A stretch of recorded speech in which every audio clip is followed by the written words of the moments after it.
Type your text. Go to Type.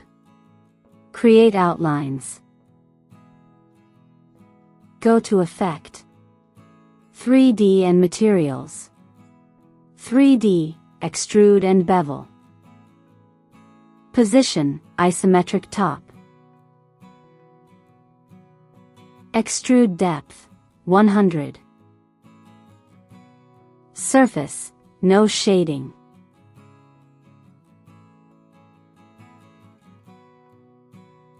Go to Object. Expand Appearance.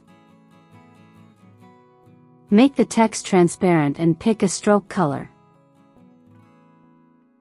I use a stroke weight of 2. And align the stroke to the inside. Select the Shape Builder.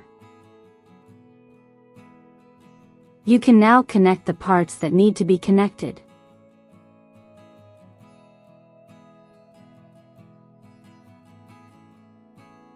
And that's how you create this text effect.